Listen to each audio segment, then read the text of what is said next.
哇！嗰啲我哋就冇得阻止㗎啦，因為遊戲嗰啲世界裏邊始終都係弱肉強食，咁佢哋打鬥到我哋都冇方法。係，因為佢始終有權選擇接受 PK 與否咁可以選擇唔開個 PK，咁佢亦都唔會受到人哋攻擊。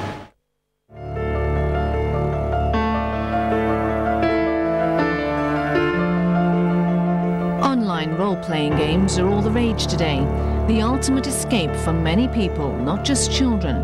Players, even in the thousands, can enter a virtual world with its own rules and culture and go on a mystical adventure.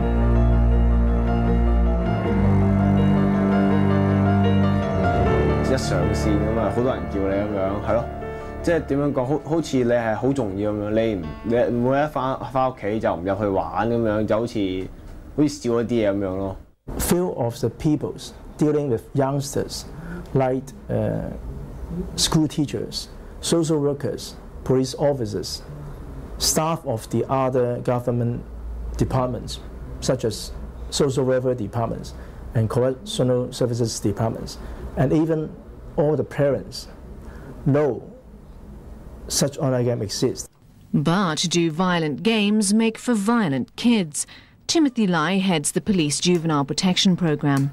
Every day they play the online game by alone, and their mindset and behavior will be, changed by such environment. When they go outside, they will very easily get angry or get violence when encountered with some difficulty or problems with the other people. But police officers and scholars admit there is no hard evidence linking violent games and criminal behavior. At the present stage, we do not have such statistics. Fortunately, there is no direct causal relationship between playing online games and actual criminal behavior. If there is any impact at all, some experts say the games give people a form of release.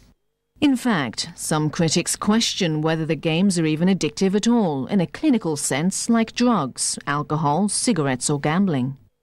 There are two major ways of defining addiction. One is physical dependence and the other is psychological dependence. I think online game addiction is belong to the psychological dependency. 咁至於你話會唔會教育到啲青少年會去即係喺度反映緊黑社會啊，會令佢哋現實都會想入黑社會？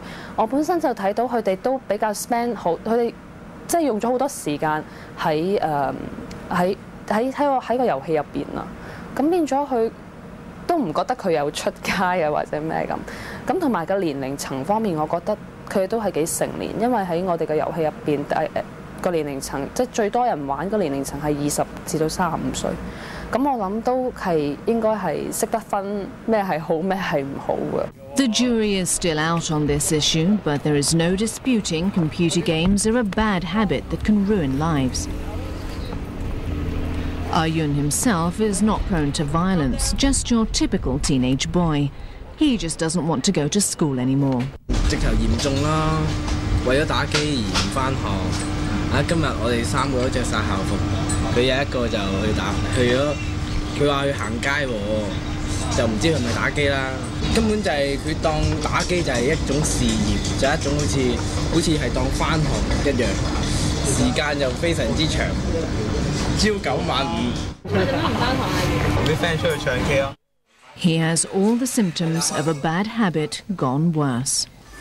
Long playing hours, low grades, bad temper, failing health, as well as frequent family quarrels and potentially destructive behaviour. 我冇賺錢，你冇見過我賣架卡有千幾蚊一個㗎。你有賣卡俾人啊？咁咪唔啱咯。冇計啊！有人死蠢同我買。His mother didn't know he stopped going to school until today, and she found out not from her son, but from his classmates. 唔知點同佢溝通。你同佢講，佢就發脾氣。你話叫佢唔好打咁多機啦，開啲機細聲啲啦，即係話屋曬，你始終都係好嘈噶嘛。有時我哋都有時想靜下噶嘛。你發覺你所做嘅嘢越多嘅時候，你會覺得你自己責任心越嚟越重咯。都可以講下嘅。But there is a cure for this addiction. Marco is living proof that it works. From junkie to a school jock, Marco has turned his life around after joining this program for game addicts. Now a student leader, he's popular and active in school, in sports, and his studies.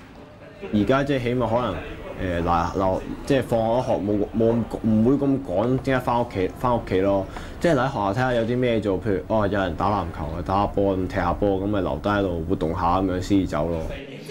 These boys are his new recruits, recovering addicts still going through a withdrawal syndrome.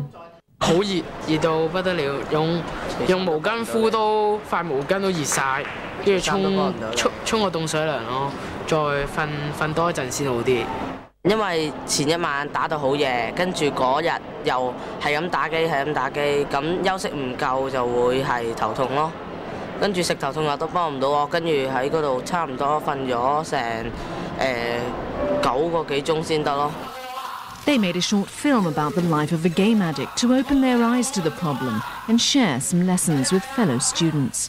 就係嗰個14歲嗰個細路斬人咯，斬阿媽跟住跳樓咯，我都唔知打機咁恐怖嘅，咁咪諗唔到話，即係打機入咯，斬阿媽咯，即係攞把鋤都斬阿媽，諗都諗唔到。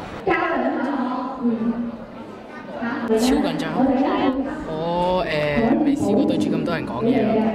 The most important is to help the teenagers to expand their life exposure and help them to know that the world outside the computer world is really also very exciting and interesting. 打幾耐啊？最長試過打10零個鐘啦，都打。哇，10零個鐘 ，OK， 你繼續講落去啦。咁越打得多，身體就越嚟越差啦，成個人都好冇精神。你睇下，我都有戴眼鏡，咁就知道對眼唔好，所以就控制到自己咯。你哋咧嘅表現今日咧，比我預期好，呢個一定係嘅，呢個一定係嘅。包括咧，我諗咧主持人啦、淡定啦，同埋咧再加上咧兩位訪問，我覺得你咧頭先咧訪問嘅時候咧，你好淡定。開咗部電腦上，錯。1、2、3，好。OK， 好。冇人聽到你。